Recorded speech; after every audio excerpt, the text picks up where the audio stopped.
قل يا عبادي الذين أسرفوا على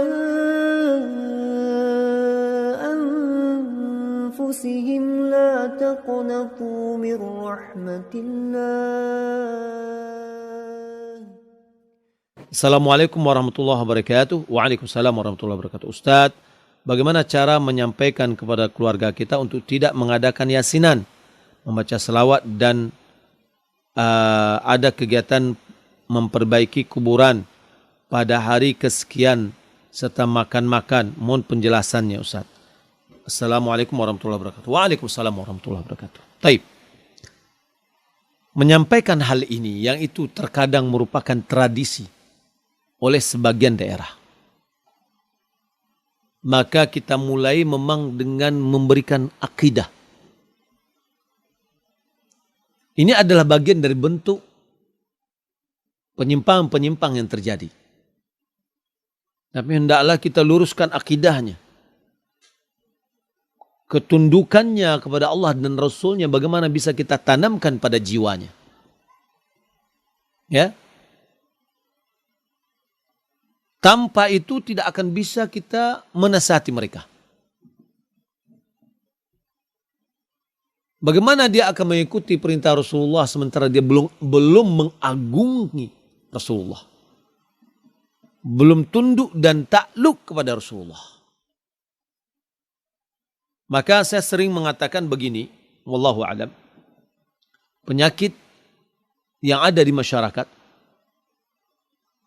ya sudah komplikasi.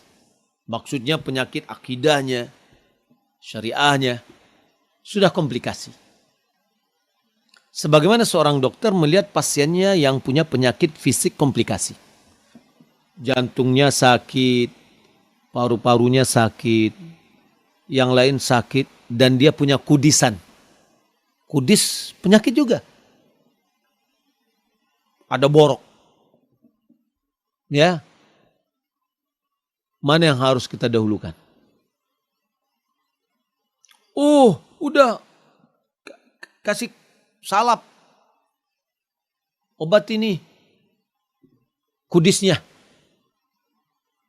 Ketika dia merasa sakit sekali karena obat kudis ini, akhirnya sekali datang dia akhirnya nggak datang lagi. Kenapa? Ayo berobat, nggak mau. Kenapa? Sakit di sana berobatnya. Kudis saya diganggunya. Sementara jantungnya, ya. Jantungnya yang paling organ nggak jadi diobati karena kurang cerdas melihat mana yang paling urgen dari segala penyakit yang ada.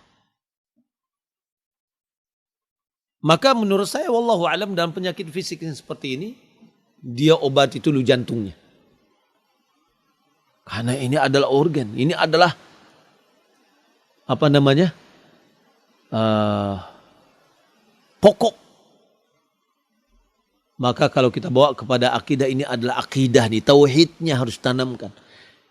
Di dirinya orang tadi ada syirik, ada bid'ah, bid'ahnya bertingkat-tingkat, ada bid'ah yang berat, ada bid'ah yang ringan. Dalam dirinya ada maksiat. Bermacam-macam komplikasi.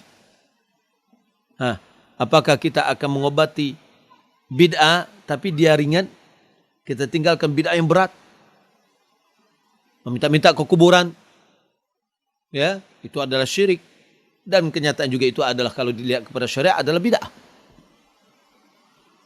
ya. Atau yang penting dulu, apa yang penting? Kita obati jantungnya, kita obati akidahnya. Kita nasihati jangan dia berbuat syirik. Kalau seandainya dia meninggal dunia dalam keadaan berbuat syirik, masuk kekal dalam api neraka, kekal-kekalnya, tidak akan keluar. Lalu orang penyakit fisik ini dikasih obat. Apa? Obat pencuci darah. Ya, membersihkan darahnya. Karena dilihat bahwa penyakit-penyakit ini semua adalah datang dari darah yang kotor. Akhirnya karena dicuci darahnya, dibersihkan darahnya dengan obat, ya, sehingga darahnya menjadi bersih, kudisnya hilang, penyakit-penyakit yang lain hilang. Kenapa? karena darahnya sudah bersih. Nah, membersihkan darah di sini yang di dalam masalah pembahasan kita tadi adalah bagaimana kita menundukkan dan menaklukkan masyarakat untuk bisa menerima Al-Quran dan Sunnah dan menghargainya, mendengar perkataan Allah dan Rasulnya.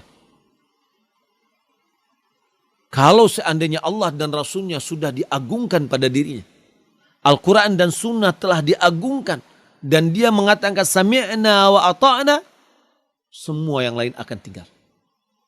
Sebagaimana kita alhamdulillah pemirsa, ya Allah berikan hidayah kepada kita. Ya. Ketika kita mendengar, oh ini tidak disyariatkan, langsung kita berhenti. Alhamdulillah. Ini adalah nikmat. Ini adalah hidayah yang telah Allah berikan kepada kita yang harus kita jaga. Ya. Nah, begitu hendaklah kita pandai di dalam berdakwah kepada lingkungan kita dan masyarakat dan keluarga kita.